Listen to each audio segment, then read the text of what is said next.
Divorce can destroy a family, but it doesn't have to. There are ways to make sure your children come out happy, adjusted, and on top of a very difficult situation. Here to help is the author of Can There Be More? Please welcome Heather Hogan. Hi, Heather. Hi. Nice to have you here. Thanks for having me.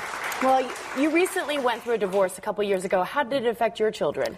My children were devastated. I believe that all children that go through divorce, the first thing they go through is just a deep sadness, an overwhelming feeling of helplessness. Right.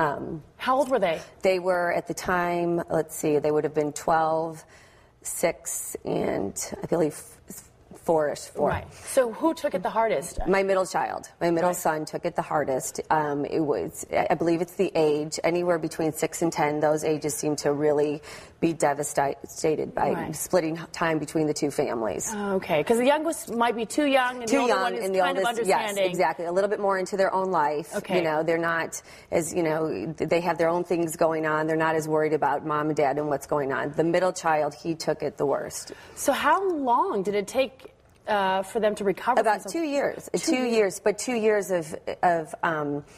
of me constantly on top of them, helping them get through it, asking them questions, how they were feeling. Because what you have to understand, Janelle, is children of divorce, one day they're normal children going outside to ride their bikes with normal worries that children have. What friend are they going to play with? Are they going to win their baseball game?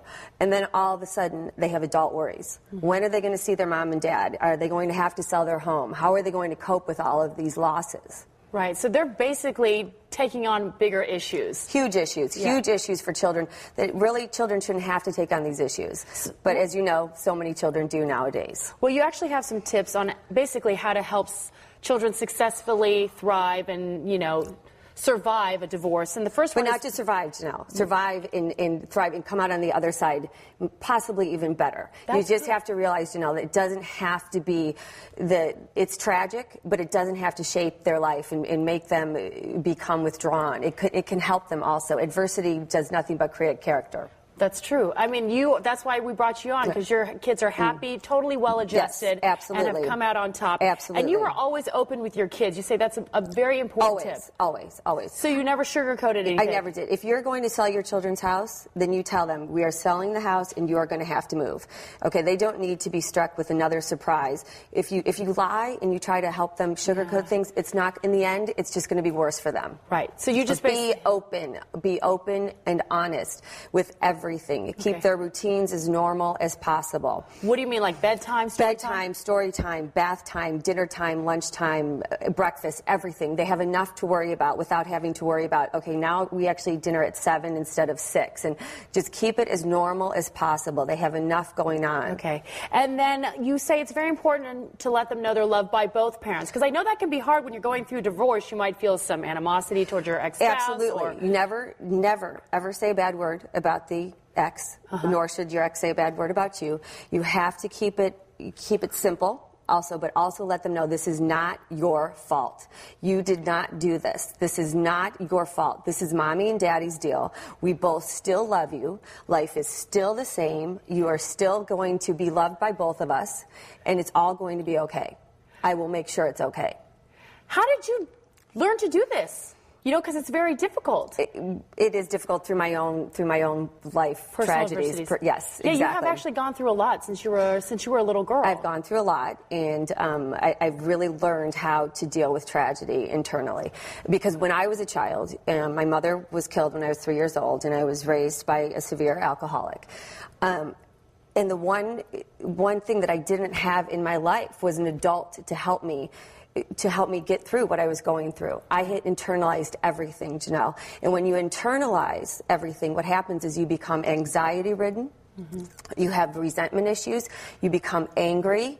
And for a child to have all of those internal issues going on, plus have to go to school, they become depressed, and it can just go south from there. So it's basically the parents' responsibility to take the burden off. You had that child, you and your husband got married, you decided to get divorced, you have to take the burden off of your child, and immediately. From the moment you tell them that you are getting divorced, you better figure it out with that child. That child did not deserve this.